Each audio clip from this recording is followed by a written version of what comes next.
El Señor os bendiga, hermanos. Soy el hermano Jimmy Maya. Les hablo desde España, desde el sur de España, desde Cádiz, desde la ciudad de San Fernando. Aquí estamos plantando una iglesia, mi esposa Nerea y yo. Y a mi esposa le hubiera encantado poder saludaros, pero está de 7 meses casi. Y hoy no estaba en condiciones para poder estar grabando. Ya dentro de poco tendremos otro pequeño. Ya tenemos un hijo que se llama Abraham, que va a cumplir 3 años, y ahora pues nacerá otro niño si Dios quiere. Así que bueno, también Nerea les manda saludos. Estamos deseando conoceros en persona. El hermano Michel, que yo cariñosamente le llamo Patito, dijo que me habló muy bien de todos vosotros, de la iglesia en Lunel, de la iglesia en Marsella, y también yo quería aprovechar para mandar un saludo fraternal a Michel, a su familia, su esposa Pierrette, espero decirlo bien, Pierrette, y a sus hijos, a los 3 pequeños que tiene, también al pastor Noyo, al tío Noyo, un fuerte abrazo, el Señor le bendiga mucho. Y a Joselito también, que me ha hablado muy bien también, Patito, de ti, hermano. Así que estoy muy contento de poder compartir la palabra con vosotros, poder compartir esta porción de la Escritura.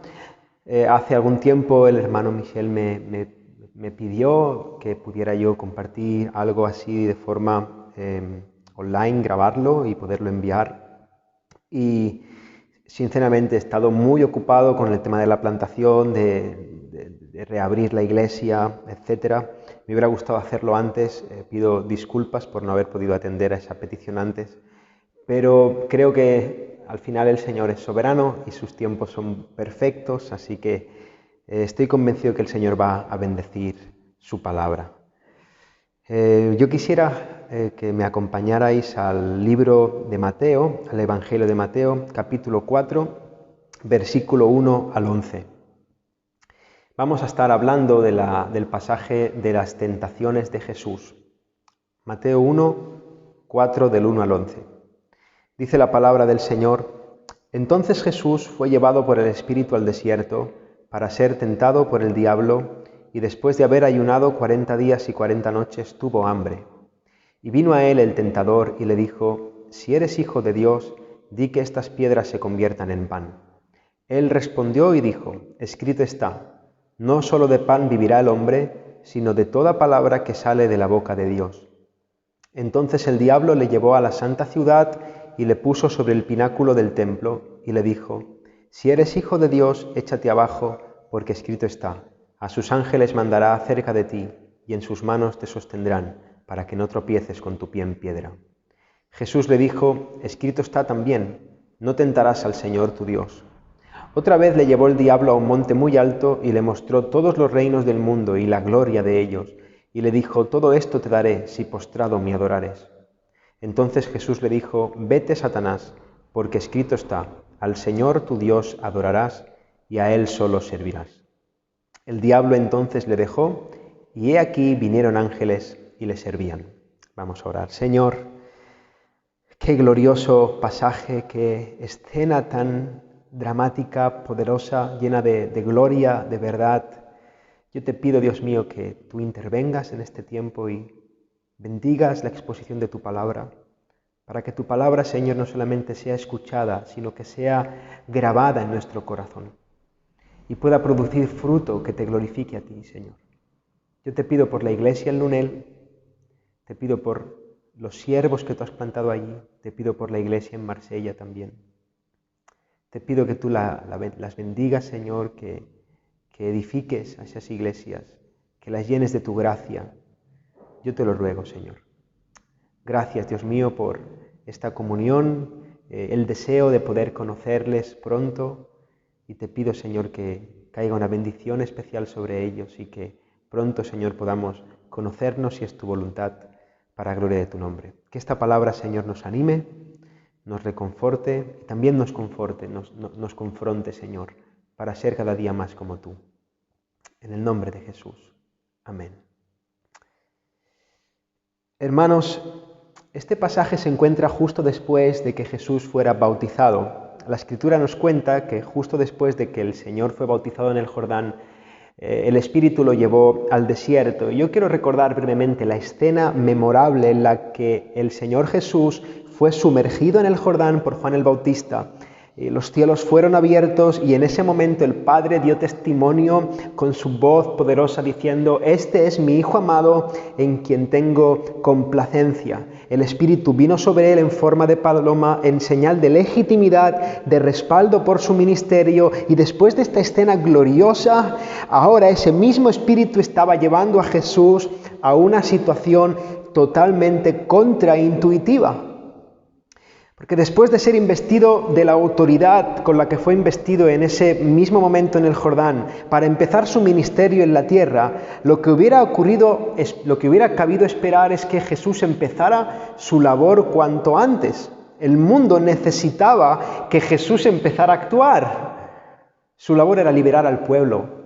Su labor era sanar enfermedades, liberar a los cautivos. Su labor era quitar el pecado del mundo. Ahora, ¿qué sentido tiene que justo cuando Jesús va a empezar su ministerio, de repente el Espíritu lo lleva a un desierto para que esté allí solo? Ahora, la Escritura nos dice que Jesús fue llevado al desierto con un propósito. Fue llevado al desierto para ser tentado por el diablo.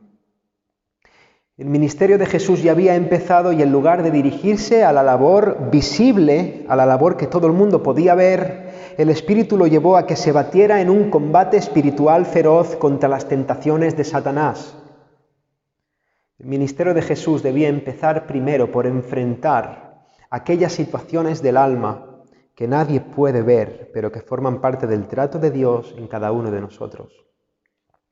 Y de esta forma Jesús debía pasar por las tentaciones, como todos y cada uno de nosotros debemos pasar en nuestra vida. Ahora, aquí debo pararme brevemente para hacer un apunte importante.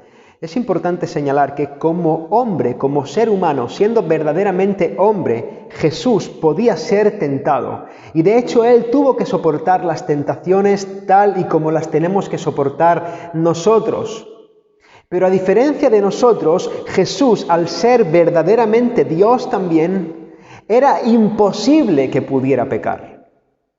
El diablo podía intentar que cayera, pero la naturaleza divina de Cristo impedía que Él pudiera sucumbir a las malvadas artimañas del enemigo. Y ahora aquí vemos la grandeza insondable de la doble naturaleza de Cristo. Por un lado, Jesús no podía pecar a causa de su verdadera naturaleza divina. Como Dios, la segunda persona de la Trinidad, era imposible que pecara.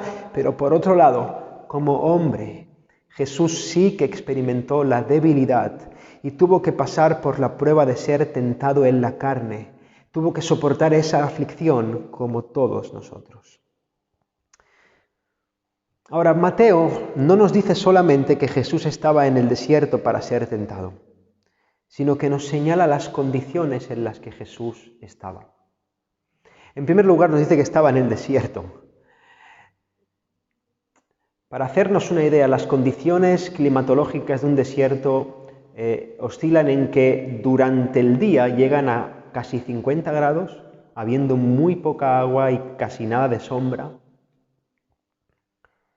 Y durante la noche llegan a temperaturas de menos 0 grados, están bajo cero. Así que las condiciones de clima son extremas. Ahora Jesús estaba en ese ambiente, en el desierto, en el fuego abrasador de día y en las frías congeladas noches. Y además dice la palabra que Él estaba solo, completamente solo, durante 40 días, sin haber comido ni haber bebido, y dice que tenía hambre. Jesús tuvo hambre.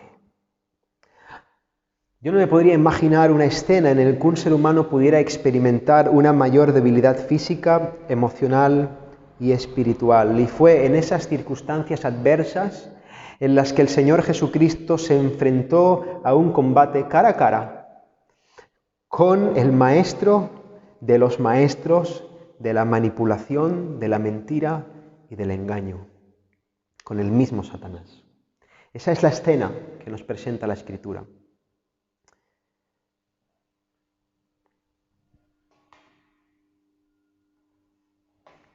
Ahora vamos a ver cómo se va desarrollando la historia. Dice la palabra que el diablo se acerca a Jesús y en primer lugar Satanás se dirigió a la parte que podía parecer más débil. Él se dirigió a las necesidades físicas de Jesús. Dice el versículo 3, vino a él el tentador y le dijo, si eres hijo de Dios, di que estas piedras se conviertan en pan. Jesús tenía hambre, de manera que atacarle o tentarle, diciéndole que usara sus poderes para saciarse esa hambre, podía ser una estrategia bastante buena aparentemente. Y eso es algo en lo que primeramente quiero destacar acerca del diablo. El diablo conoce nuestras debilidades y él en su maldad acostumbra a apuntar hacia esas debilidades para tratar de hacernos caer.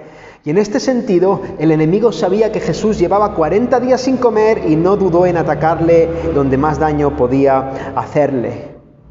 Ten esto muy en cuenta, el diablo te conoce y conoce de qué pie cojeas y suele atacar por ese lugar. El diablo sabía perfectamente de la naturaleza divina de Cristo, así que él se dirige a él diciéndole, si eres hijo de Dios, y eso no es una oración condicionante como dudando de si Jesús era hijo de Dios, sino más bien la expresión más cercana al original sería, ya que tú eres hijo de Dios, ya que tú tienes poder absoluto sobre todas las cosas, ya que tú compartes la misma esencia divina con el Padre, Jesús hace el milagro de convertir estas piedras en pan y deja de pasar hambre. Y el diablo aquí estaba apelando a la divinidad y la omnipotencia de Jesús. Por lo tanto, el enemigo estaba empezando su argumentación maquiavélica desde algo que era verdad. Jesús es hijo de Dios y él tiene poder para convertir las piedras en pan. Eso es verdad. Ahora, se trataba de una verdad que el diablo estaba usando para manipular la situación. El diablo estaba reconociendo una verdad, pero la estaba reconociendo para tratar de engatusar a Jesús y poder llevarle a su terreno. Y ahora debemos tener en cuenta, hermanos, que ese suele ser el modus operandi, la forma en la que el diablo opera. El diablo no suele venir disfrazado de mentiras. El diablo no suele venir diciéndote que él te va a engañar. El diablo, sino que se presenta con la verdad. Y después de que te presenta esa verdad, disfrazado como ángel de luz, él mismo tuerce esa verdad usándola de forma desviada para llevarnos al error. Y eso mismo estaba haciendo con Jesús. El diablo estaba diciendo, yo reconozco que tú eres Dios, por lo tanto, sírvete y deja de pasar hambre. El diablo parte de una premisa correcta para ir a una conclusión errónea. Y con esa retorcida proposición, el diablo estaba tratando de desviar la misión de Cristo. El diablo estaba tratando de convencer a Jesús de que dejara de pasar la debilidad a la que había sido destinado por su Padre. Y por si esto fuera poco, el diablo, con esa artimaña malvada, estaba tratando de hacer que Jesús, que el Hijo de Dios, dudara de la bondad del Padre en proveer lo que él necesitaba. Ahora bien, la propuesta de usar el poder de Dios para satisfacer nuestras necesidades materiales en este momento actual en el que vivimos sigue siendo una oferta tentadora que está en pie para todos aquellos que quieren o pretenden seguir a Jesús. Hermanos, existe la tentación de creer que Cristo es algo así como una especie de amuleto, algo que debe servir para satisfacer todas nuestras necesidades en la tierra. Muchos falsos maestros se levantan proclamando la horrible mentira de que ser bendecido por Dios significa tener todas nuestras necesidades e incluso nuestros deseos cubiertos. Se trata de profesionales de la codicia, de personas que hacen del bendito Evangelio de Jesucristo un mero producto de mercadeo. Se trata de víboras del alma. Se trata de personas que usan a Cristo para llenarse sus propios vientres de los deleites que de esos mismos deleites les condenan. El Señor tenga misericordia de ellos y de las personas que les siguen. Y Jesús mismo tuvo que pasar por esa tentación de hacer de su misión una cruzada, un énfasis contra las necesidades físicas que existen en el mundo. Pero hermanos, Jesús no vino a este mundo principalmente para satisfacer las necesidades materiales de nadie. No, Él no vino aquí principalmente para eso.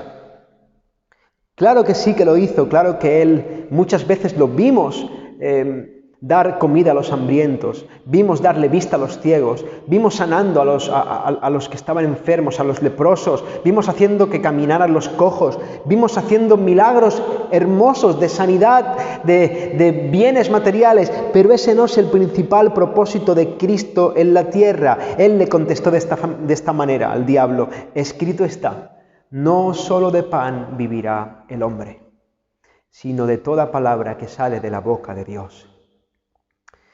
Jesús respondió citando Deuteronomio capítulo 8.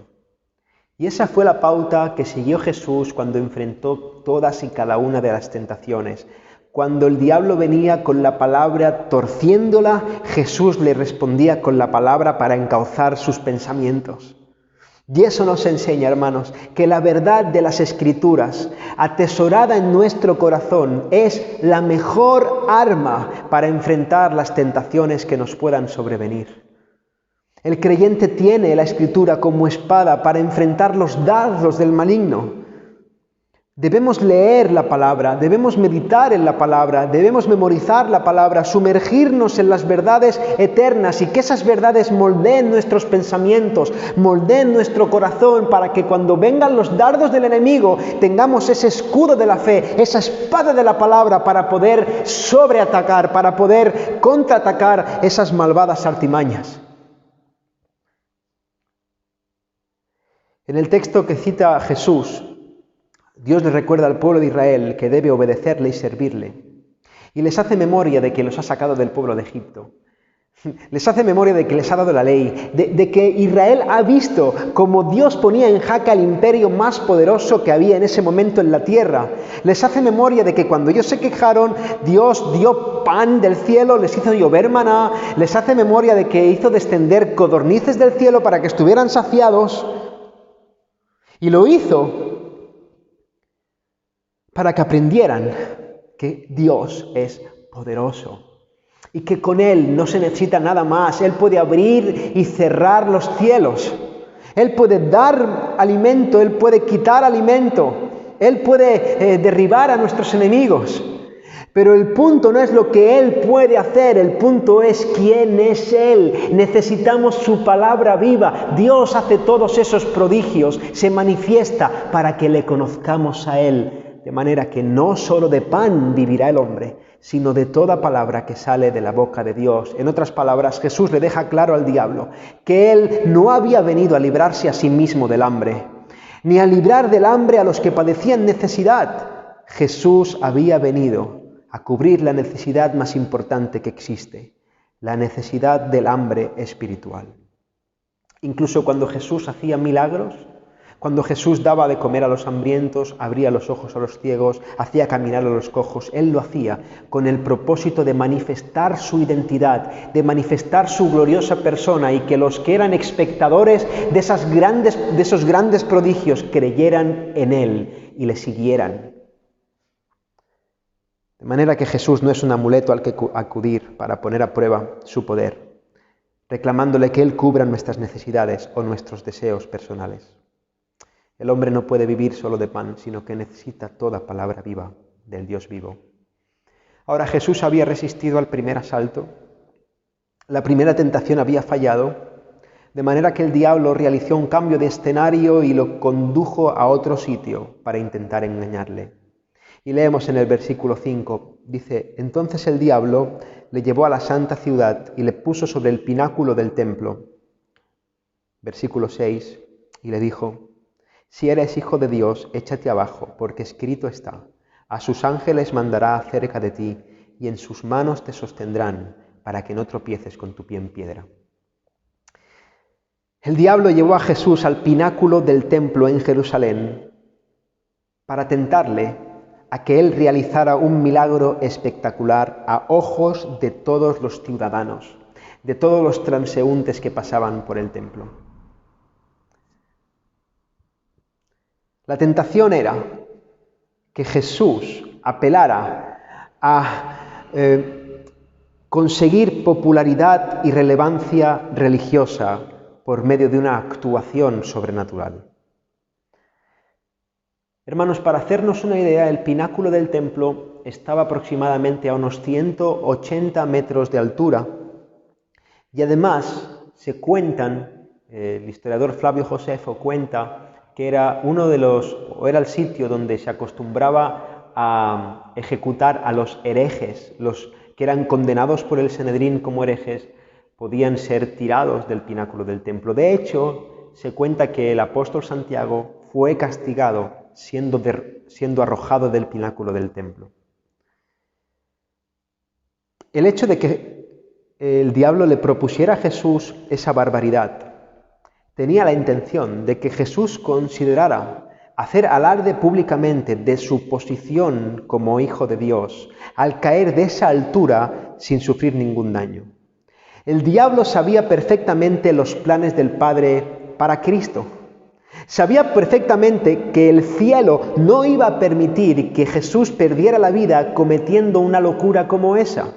De manera que era verdad que Dios hubiera mandado a un ejército, a una legión de ángeles para proteger la vida de su Hijo. El propósito de Dios en Cristo debía cumplirse. El Hijo de Dios debía morir en el tiempo determinado por el Padre, de la manera que el Padre determinó, con el sufrimiento que el Padre determinó, para llevar a cabo un plan perfecto que nada ni nadie podía torcer.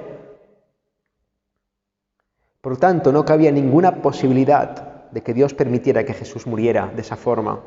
Así que el diablo le tienta diciendo: Jesús, tú sabes que el Padre no te dejará morir. Tú sabes que sería un auténtico espectáculo que tú hicieras el milagro de tirarte de esta altura sin que te pasara nada. Piensa, Jesús, en un momento, antes de que tú empieces tu ministerio, antes de que tú puedas hacer nada, tú ganarías una popularidad increíble. Todo el mundo te reconocería, el Sanedrín no podría cuestionarte, le callarías la boca a todo el que te quisiera contradecir, todo el pueblo te aclamaría: tírate de aquí, Jesús, y demuéstrale a todo el mundo quién eres tú. En otras palabras, el diablo quiso convencer a Jesús de que él se convirtiera en un milagrero, en un vendedor de milagros que doblara la rodilla ante la vanidad de recibir un reconocimiento público por su poder espiritual. Y como el primer pecado o la primera tentación, esta segunda tentación también es una forma en la que el diablo viene muchas veces y la que podemos experimentar en muchos sitios. Todo el que pretende tener una relación con lo espiritual tiene esa tentación o puede ser tentado acerca de esto, y mucha gente puede caer en ese pecado. Multitud de religiones se fundamentan en las señales, en los milagros de algún predicador carismático de moda. Hombres y mujeres que afirman tener poderes de lo alto y que hacen ostentación de ellos ante multitudes superficialmente asombradas. Personas que hacen de la fe un producto y que buscan el impacto mediático por medio de shows y por medio de espectáculos plagados de manipulación emocional y de falsas bendiciones. Pero Jesús tampoco vino a este mundo para ser un milagrero, ni para ganarse el respeto de la élite religiosa por medio de señales, ni para que la gente le admirara por su poder. Ante esa tentación, Jesús respondió con claridad: escrito está también, no tentarás al Señor tu Dios. Porque llevar a cabo esa temeraria acción de tirarse del pináculo del templo no era otra cosa que tentar al Dios del cielo. Y eso estaba muy lejos de la fe humilde y confiada que reclama el Padre para cada uno de sus hijos, reconociendo que Él es bueno y que debemos confiar en su provisión y en sus planes. Lo que significaba tirarse del pináculo era tentar a Dios, lo cual las Escrituras prohíben explícitamente, y de nuevo el diablo estaba citando el Salmo 91 para tratar de torcer la situación. Pero Jesús no cayó ante ese engaño. En ocasiones he podido observar la locura de personas que toman decisiones en su vida, asumiendo que Dios va a comportarse de la manera que ellos desean. Asumen que Dios va a comportarse como ellos desean y como ellos necesitan para cumplir con los propósitos que ellos se han determinado hacer. Gente que piensa, yo lo voy a hacer lo que me hace sentir bien y si Dios me ama me va a bendecir.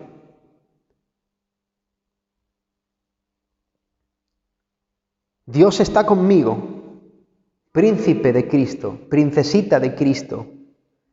Y esa es una clase de fe totalmente desviada. Eso no tiene nada que ver con la fe bíblica. Eso es un acto de irresponsabilidad, de inmadurez, que asume que a Dios se le puede manipular y que puede hacer lo que tú quieras.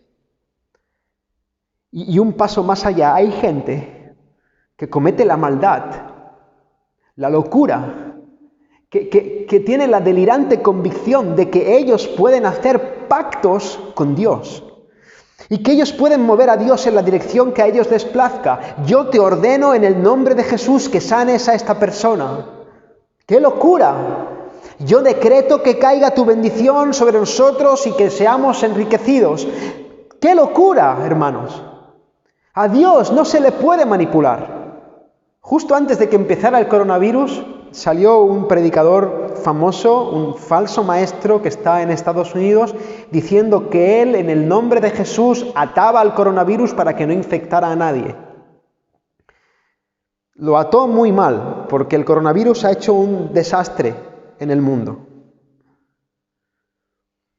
Hace poco también me enteré de la hija de este predicador, que ella decía que le había ordenado a Dios que mandara a sus ángeles para que los ángeles le buscaran las joyas en un hotel que a ella se le habían perdido. Y ella aseguraba que los ángeles le encontraron las joyas y que las joyas aparecieron. Dios no tiene nada mejor que hacer que obedecer órdenes de esta pobre mujer para enviar a sus ángeles para buscarle sus muy importantes joyas. Y esta mujer estaba diciendo esto a un auditorio lleno de gente, todo debía ser expresado públicamente y con una muestra de autoridad espiritual, mientras la gente aplaudía, embelesada por ese espectáculo engañador y esa maldad de esa mujer que estaba tratando de manipular a Dios sin conseguirlo, estaba manipulando a la gente, estaba ofendiendo al Dios del cielo y estaba pecando contra el Señor. Esa mujer y ese hombre que había atado al coronavirus, esas personas se estaban tirando precipitadamente desde el pináculo del templo y el diablo estaba aplaudiendo entusiasmado desde la sombra. Jesús reconoció perfectamente la artimaña de Satanás. No era lícito usar su poder y su autoridad divina para tomar atajos, y mucho menos para vanagloriarse públicamente. Porque el camino que el Padre le había designado para Jesús era el camino de la cruz, y Jesús no estaba dispuesto a desviarse para ganarse un puesto en la cumbre religiosa del momento. De forma que no sucumbió a la tentación de satisfacer sus necesidades materiales, ni tampoco de hacer shows espectaculares para conseguir reconocimiento en la religiosidad del momento. Pero eso no terminó con el esmero del diablo en tratar de que Jesús cayera. Quedaba todavía un tercer asalto entre el príncipe de las mentiras y el príncipe de la vida. Tomemos nota ahora, porque otra de las características del diablo es que él es muy insistente en su intento de destruirnos. No debemos bajar la guardia ni debemos acomodarnos. El diablo tiene muchos argumentos y muchas armas para tratar de derribarnos. Y esto nos señala la urgente necesidad que tenemos de estar bien alerta. Tenemos que velar. Nunca debemos dar por sentado que que hemos terminado la batalla, no. Y en esta ocasión el diablo fue un poco más allá. Jesús, ¿no te interesa ser un proveedor de cosas materiales? ¿No te interesa convertirte en una gran ONG que apague los sufrimientos materiales del mundo? ¿Tampoco te interesa ser un espectáculo mediático religioso? ¿Qué tal, Jesús, si en lugar de eso yo te ofrezco que tú gobiernes sobre todo el mundo? Versículo 8. Otra vez le llevó el diablo a un monte muy alto y le mostró todos los reinos del mundo y la gloria de ellos, y le dijo: todo esto te daré, si postrado me adorares. Y como todas las demás, esta tentación también contenía una verdad envuelta de veneno, porque el diablo estaba declarando que él tiene autoridad en los reinos y en la gloria de los reinos para dar autoridad y quitarla. El diablo es el que dirige el mundo y se le permite dar y quitar reinos a su antojo. El apóstol Juan dice en 1 de Juan, capítulo 5, 19, dice: sabemos que somos de Dios y el mundo entero está bajo el maligno. Por lo tanto, es cierto que esa autoridad la tiene otorgada por Dios. Pero esa autoridad siempre está sometida a la voluntad soberana de Dios. Por lo que nuevamente, otra vez, esa verdad estaba siendo totalmente distorsionada. Satanás estaba desesperado y le estaba ofreciendo a Jesús, a manera de atajo, lo que el Padre le iba a dar al Hijo, pero lo iba a dar por medio de la obediencia del Hijo. Jesús es el designado para heredar el universo. Él es el primogénito de toda creación. En Él es el que gobierna todo. Él va a regir las naciones con vara de hierro. El Padre le va a entregar todo al Hijo, pero el Hijo tenía que conseguir eso, tenía que llegar a ese momento por medio de la obediencia. Jesús mismo dice: el Padre ama al Hijo y todas las cosas ha entregado en su mano. Jesús iba a recibir esa autoridad, los gobiernos del mundo iban a ser suyos, pero el diablo se lo estaba ofreciendo por medio de un atajo, sin pasar por el camino designado por el Padre. El Señor nos libre de querer tomar atajos, doblando las rodillas ante el enemigo, y que cada uno tomemos nuestra cruz y sigamos los designios perfectos que tiene para nosotros el buen Padre Celestial. Esta clase de tentación nuevamente es muy común en nuestro mundo, porque el ser humano ansía poder, desea sentarse en el trono, desea tener dominio sobre cuantas más cosas mejor.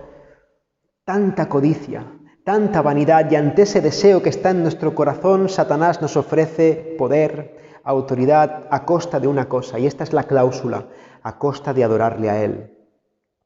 ¿Y qué significa adorarle a Él? Significa poner nuestras vidas a su servicio. Y las personas que están determinadas en ir hacia esa dirección no tienen ningún reparo en mentir, en estafar, en chantajear, en robar, lo que sea con tal de recibir poder. Y podemos ver cómo el mundo, multitud de líderes impíos se levantan llenos de poder, de fama, de reconocimiento, a costa de doblar sus rodillas ante el enemigo. Pero Jesús no estaba interesado en tener esa clase de poder, esa clase de relevancia en la tierra. A Jesús no le interesaba el poder político, ni la gloria que perece de los reinos de este mundo. Jesús había venido a manifestar a este mundo en tinieblas las cualidades de un reino eterno que no tiene nada que ver con los asuntos de este mundo. Se trata de un reino espiritual, de un reino imperecedero, un reino glorioso, un reino sin mancha, un reino perfecto, un reino eterno. Así que no debemos caer en el error de que ese reino puede ser establecido por medio de llegar al poder político en la tierra. Esa no fue la estrategia de Jesús. Jesús no fue un gran dirigente político, ni quiso montar un imperio en la tierra, ni fue comunista, ni fue capitalista, ni fue de derechas ni de izquierdas. A Jesús no le interesaba eso. Y existe la tentación también de creer que podemos implantar el reino de Dios por medio de ser relevantes en la esfera política o de conseguir poder en medio de las esferas de este mundo. Ahora, yo no estoy diciendo que un cristiano no pueda dedicarse a la política o a tener un cargo importante en el mundo. De hecho, creo que hay creyentes que tienen ese llamado y creo que debemos orar para que el Señor los use. Un cristiano puede estar involucrado en esos campos y puede hacer mucho bien a su comunidad con la ayuda del Señor. Creo que es necesario que haya gente que esté llamada a eso y que pueden cumplir su papel dentro de los propósitos del Señor. Pero sí digo que siempre debemos tener en cuenta dos verdades. En primer lugar, que la naturaleza del reino nunca va a ser establecida definitivamente por esa vía. Y en segundo lugar, que mantener una integridad cristiana en ese ambiente y poder llegar a ser influyentes en esas esferas va a ser un reto colosal que no va a ser posible sin la ayuda y la gracia del Señor. ¿Y por qué razón, hermanos? Porque el mundo está bajo el maligno. Allí fuera el trigo y la cizaña crecen juntos. Allí fuera hay mentiras, hay maldad, hay artimañas, hay engaños, hay violaciones, hay estafas, hay chantajes. Y el reino de Cristo no es de este mundo, y no es por medio de las estrategias de este mundo que va a ser establecido. Jesús contestó de forma clara. Le dijo: vete, Satanás, porque escrito está: al Señor tu Dios adorarás y a Él solo servirás. Los reinos de toda la tierra iban a ser entregados eternamente al Hijo de Dios, pero eso solamente podía ser llevado a cabo en total armonía y obediencia con el Padre. Y sabéis, es posible que claudicando a las ofertas del diablo podamos experimentar una aparente victoria momentánea. Hay gente que parece ser que consigue éxitos en esas esferas, consigue avances por medio de lidiar con esos tipos de poderes políticos. Pero eso acabará por desvanecerse en el tiempo y terminará por destruirnos eternamente y por acabar dando un mal testimonio del Evangelio si no tenemos mucha sabiduría y no somos muy conscientes del mundo en el que vivimos. El único camino al verdadero éxito en el ministerio y en el avance del reino de Dios es adorar a Dios y servirle solamente a Él. Y en este sentido no hay medias tintas. No podemos amar a Dios y amar al diablo. No podemos adorar al Creador y a las criaturas. No podemos amar a Dios y a las riquezas. No podemos tener un compromiso totalmente íntegro con el reino de Dios y a la vez tratar de comprometernos totalmente en las esferas de los poderes de este mundo malvado. Porque Dios lo demanda todo y Él es el que lo da todo. El diablo solamente puede ofrecer espejismos de una gloria que nunca fue y nunca será suya. Jesús, como perfecto Hijo de Dios, entendía esto perfectamente y Él dirigió su mirada y su corazón a la verdad que debemos afirmar nosotros. Debemos amar y servir solamente a Dios. Si hacemos eso, el mundo nos aborrecerá.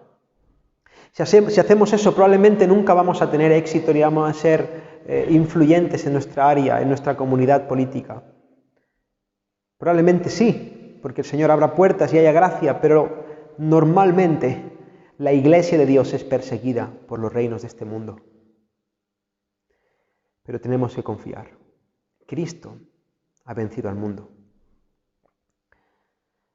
Y ahora, después del tercer intento, del último asalto de esta batalla espiritual entre el diablo y el Hijo de Dios, en el versículo 11 finalmente leemos: el diablo entonces le dejó, y he aquí vinieron ángeles y le servían.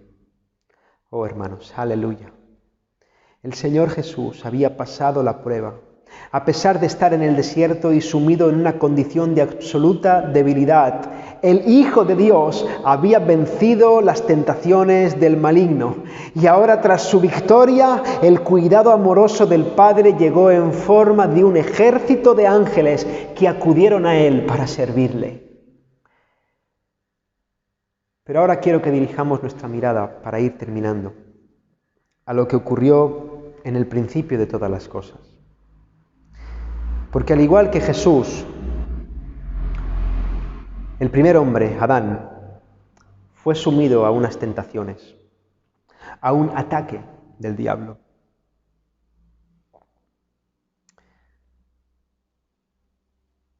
Pero a diferencia de Jesús, el diablo tentó a Adán mientras Adán estaba en un ambiente perfecto. Adán estaba en el Edén, Jesús estaba en el desierto. Adán estaba acompañado con su ayuda idónea, Jesús estaba solo. Adán tenía el vientre lleno de todos los manjares que Dios había creado. Jesús llevaba 40 días sin comer. Pero a pesar de esto, la decisión libre de Adán fue la de rebelarse contra el Dios del cielo y la de creerse las mentiras de Satanás. Pero ahora vemos cómo, a diferencia de Adán, Jesús no pecó. Jesús venció donde el primer hombre fracasó. Un poco más adelante en el tiempo, después de que Adán pecara, Dios llamó a un pueblo para que le representara sobre la tierra. Dios liberó a ese pueblo de la esclavitud en Egipto para que le sirviera. Pero cuando el pueblo de Israel, al igual que Jesús, estaba en el desierto, ese pueblo contumaz y rebelde no dejó de pecar y de quejarse contra el Dios de los cielos, provocándole a ira. Israel, en su maldad, murmuró contra Dios, llegó a hacerse un becerro de oro, adoró a dioses paganos.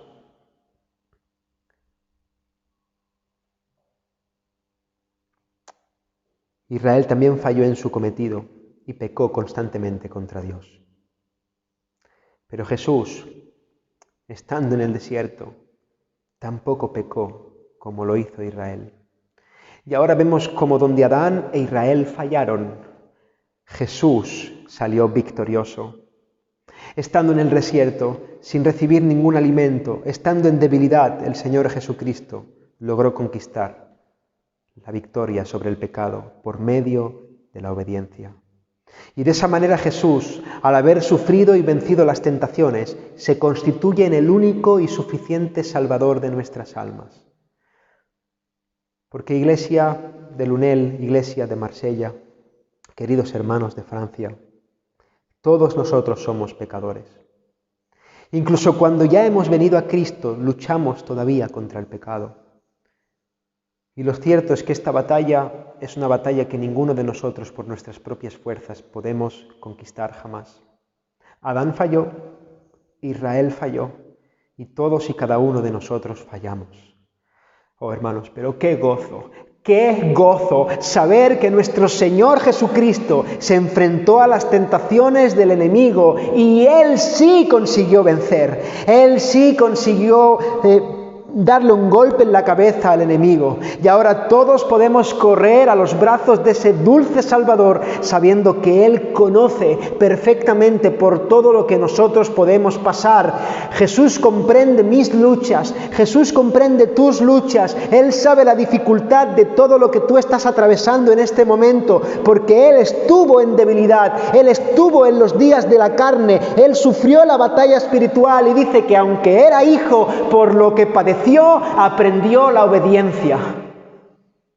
Jesús sufrió.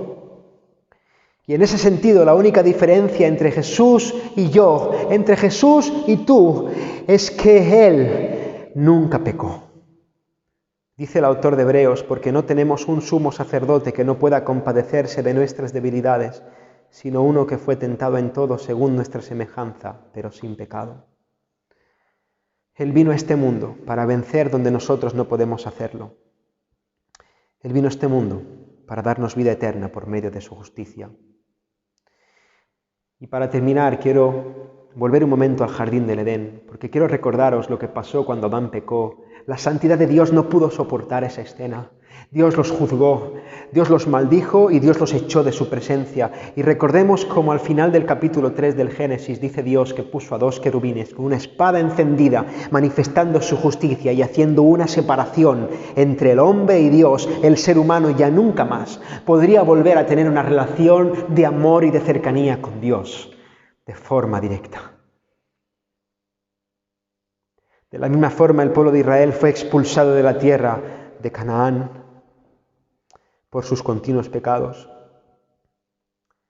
Pero ahora, Cristo en su victoria, Él había cambiado el paradigma.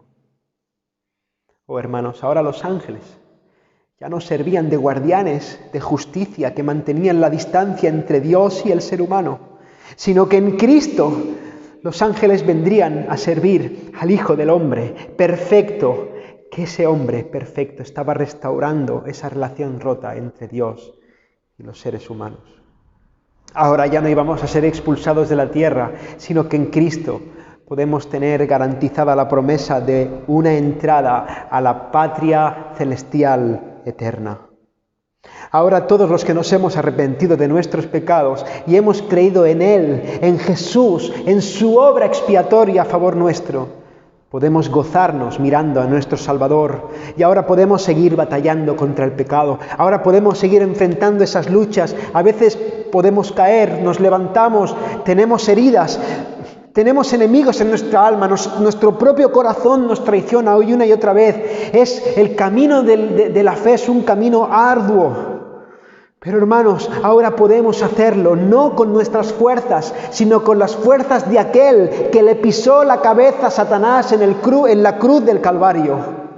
Ahora sabemos que por la fe tenemos entrada y tenemos victoria asegurada, no por nuestros esfuerzos, sino por los del Hijo de Dios, el cual venció a las tentaciones y se entregó en una cruz. Él dijo: que vengan a mí los cargados y los cansados, que yo les haré descansar. A Él y solamente a Él sea toda la gloria. Amén. Oh Señor, gracias Padre. Gracias por tu palabra. Bendice la iglesia en Lunel. Bendice la iglesia en Marsella. Gracias Señor por la oportunidad de compartir tu palabra con ellos. Gracias Señor por sus vidas, que fructifiquen en número y en santidad, Señor. En el nombre de Jesús. Amén.